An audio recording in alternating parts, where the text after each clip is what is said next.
सभी को जय मसीह की। हिंदी बाइबल स्टोरीज कहानी 78।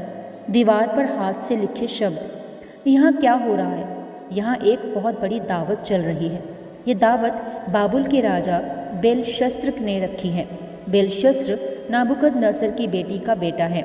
बेलशस्त्र ने इस दावत में अपने राज्य के 1000 बड़े बड़े अधिकारियों को बुलाया है। ये लोग खाने पीने के लिए सोने चांदी के उन प्यालों और कटोरों का इस्तेमाल कर रहे हैं जो यरूशलेम से यहोवा के मंदिर में लाए गए थे। लेकिन तभी अचानक हवा में इंसान का एक हाथ दिखाई दिया और वह दीवार पर कुछ लिखने लगा।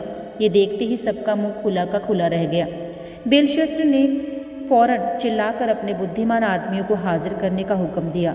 जब वे आए तो उसने उनसे कहा, इस दीवार पर जो लिखा है उसे पढ़कर जो कोई उसका मतलब बताएगा उसे ढेर सारा इनाम दिया जाएगा और उसे इस राज्य में तीसरे नंबर पर सबसे बड़ा आदमी बनाया जाएगा। मगर उन बुद्धिमान आदमियों में से कोई भी दीवार पर जो लिखा था उसका मतलब बताना तो दूर, उसे पढ़ भी ना सका। जब राजा की माँ ने यह शोरगुल सुना तो वह भी दावत के उस बड़े कमरे में आई। फिर उसने राजा से कहा, घबराओ नहीं, तुम्हारे राज्य में एक आदमी है जो पवित्र ईश्वरों को मानता है। जब तुम्हारे नाना नबूकदनेस्सर राजा थे तब उन्होंने उस आदमी को सब बुद्धिमान लोगों का प्रधान बनाया था। उसका नाम दानियेल है। उसे बुलाओ, वह तुम्हें इसका मतलब बताएगा। उसी वक्त दानियेल को वहां बुलाया गया। राजा ने उससे कहा कि अगर वह उसका मतलब बताएगा तो उसे ढेर सारा इनाम दिया जाएगा। पर दानियेल ने इनाम लेने से मना कर दिया।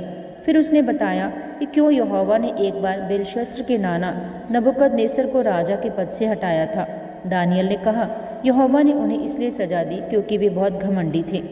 दानियेल ने बेलशस्त्र से आगे कहा, तुम्हें तो सब कुछ मालूम था, फिर भी तुम अपने नाना की तरह घमंडी बन गए।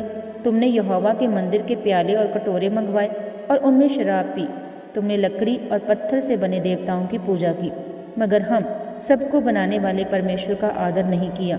इसलिए परमेश्वर ने इन शब्दों को लिखने के लिए वह हाथ भेजा। सुनो, दीवार पर यह लिखा है कि मने मने तकेल और उपसिर्ण। मने का मतलब है परमेश्वर ने तुम्हारे राज करने के जो दिन गिन कर रखे थे वे खत्म हुए। तकेल का मतलब है तुम्हें तराजू में तोला गया पर तुम किसी काम के नहीं निकले। उपसिर्ण का मतलब है तुम्हारा राज्य मादियों और फारसियों को दे दिया जाएगा। दानियेल ये सब बता ही रहा था कि मादियों और फारसियों ने बाबुल पर हमला बोल दिया।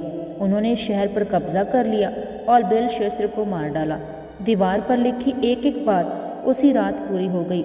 लेकिन अब वहाँ रह रहे इजरायलियों का क्या होगा, हम जल्द ही ये मालूम करेंगे। मगर उससे पहले आइए ये देखें कि दानियेल के साथ क्या हुआ, और इस स्टोरी को हम देखेंगे अगली स्टोरी में। तो इस स्टोरी को आज की आप देख सकते हैं दानियेल 5 उसका 1 से 31 में। मिलते हैं अगली स्टोरी में। प्रभु आप सबके साथ हो। सभी को जय मसीह की। God bless you all.